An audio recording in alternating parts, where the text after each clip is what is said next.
Hello YouTube, welcome back to my channel. One of my favorite parts of Christmas is all the handmade items. I buy 1 or 2 handmade ornaments that represent something special that happened during the year. Of course I got a few monarchs for this year, a cute little koala that represented last year, and Mr. Henke, who's not exactly handmade, but a vital part of Christmas nonetheless. So when my sisters asked me to make a few Christmas stockings with hand-embroidered names, I could not say no. I have no idea whoever thought shoving toys and treats inside of a sock was a good idea, but it is a Christmas tradition, so let's make a few. You can find a ton of Christmas stocking patterns online. Just pick one you like, print it out, trace your pattern onto your fabric, and cut it out.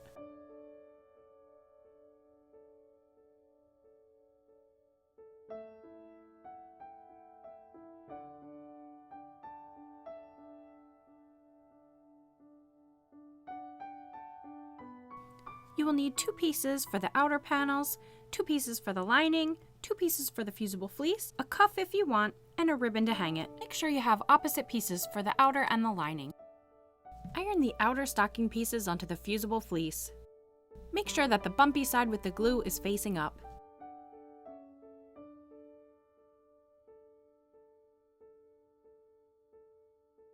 Again, you'll want to make sure that the back is opposite of the front.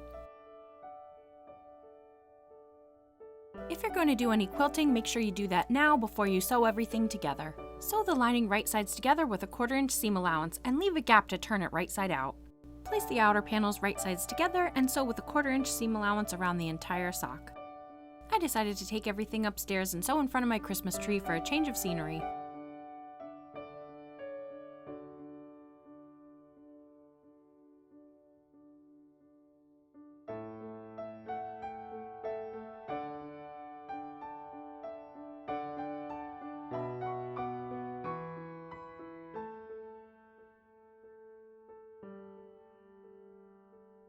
Take your time around the curves.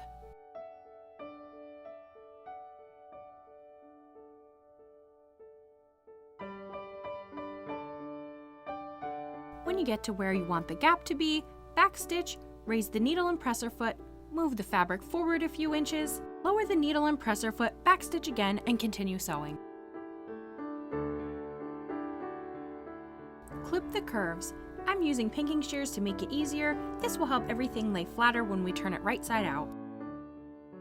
If you don't have pinking shears, just clip little V's into the fabric. Make sure you do this for the outer panels as well as the lining.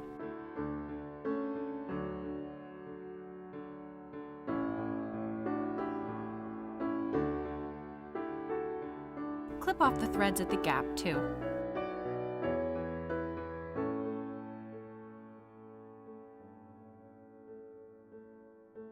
Turn the outer panels right side out and smooth it flat.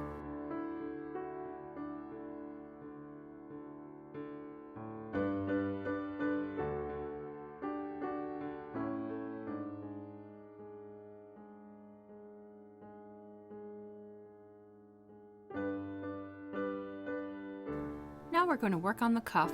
If you're not doing any hand embroidery, feel free to skip ahead to finish the stocking. I found a font that I liked and took a screenshot of the name that I want to embroider. I put the front of the cuff over my phone and measured to make sure it was centered. I turned the brightness up all the way so you could see the name through the fabric, and then traced everything with a chalk pencil. You can also print the name and tape everything to a window to trace it.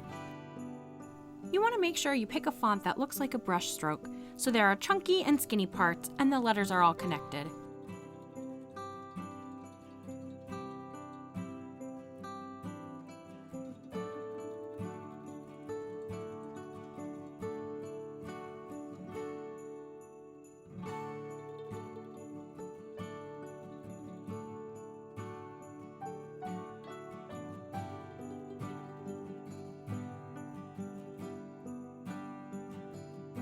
I then went over the name again just to make sure you could see everything.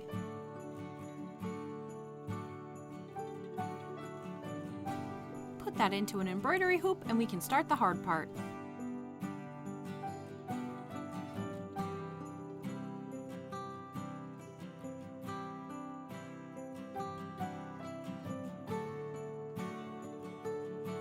few knots in your embroidery floss so it won't pull through.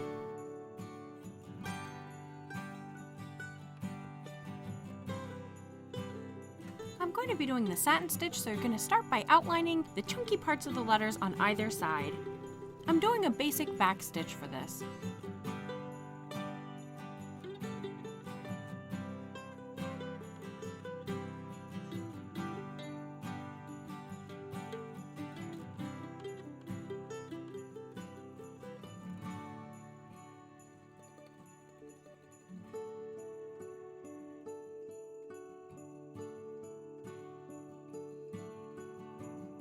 Backstitch all the way down one side and up the other.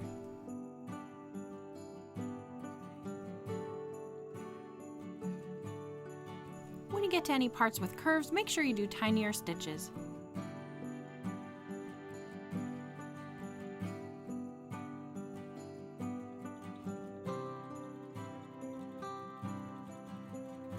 Go over the area with a thin line with a basic backstitch.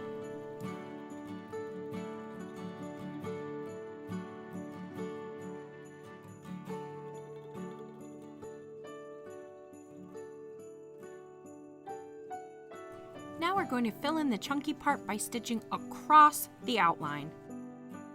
Make sure your new stitches are on the outer edge of the backstitched outline. Keep these stitches close together and don't be afraid to go back and fill in anything that looks bare.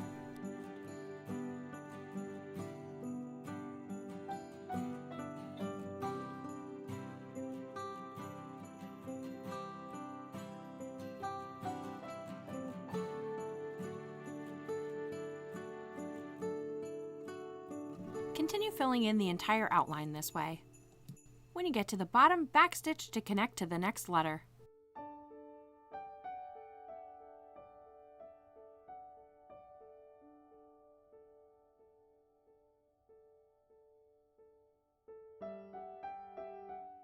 Backstitch around the next letter to get your outline, and complete the same steps to fill that letter in too.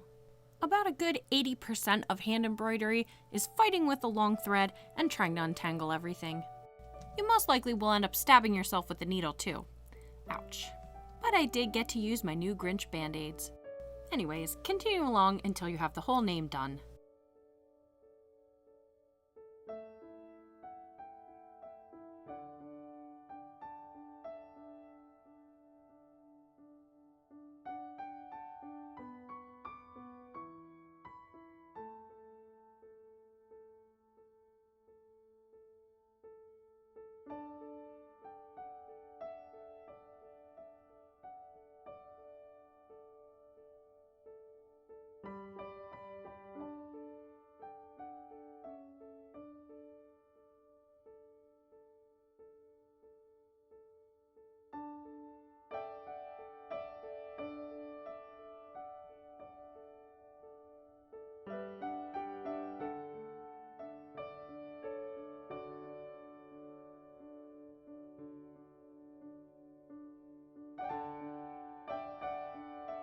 To fill in the dot of the eye, I did a bunch of French knots close together.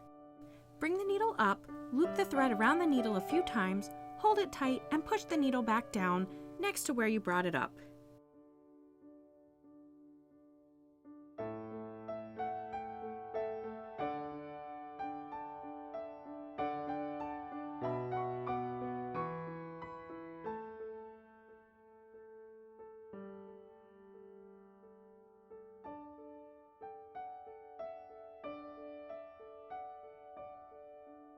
Tie it off at the back when you're done.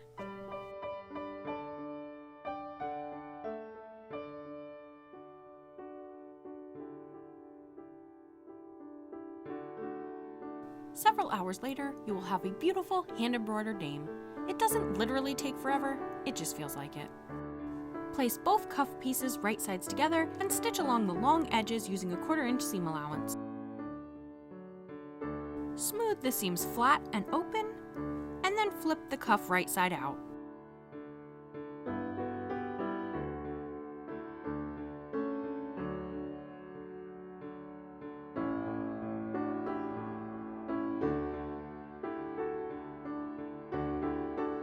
Line up the seams on the cuff.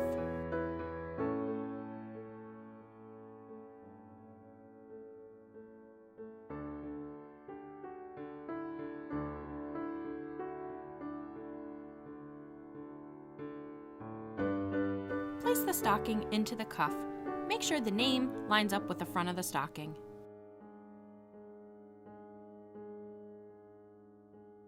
Fold the ribbon in half and put it on the same side as the heel.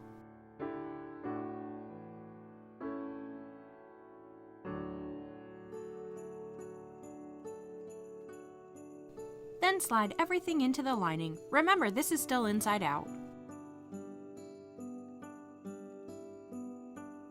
Now the right side of the outer and the right side of the lining are touching.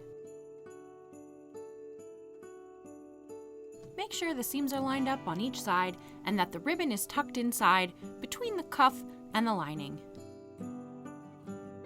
Put a couple of pins to hold everything in place and then stitch around the top. Take off the accessory tray if you can, and then slide the whole stocking over that arm. It will make it a lot easier to sew around the opening.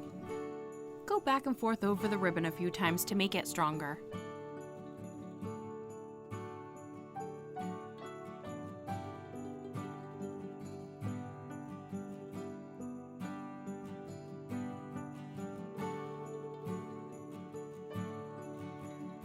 Flip everything right side out through the gap you left in the lining.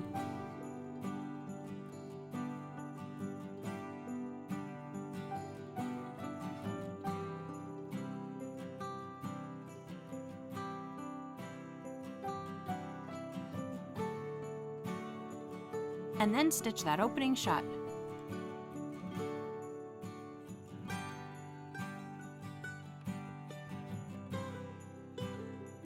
Push the lining inside and you have a one-of-a-kind, handmade Christmas stocking.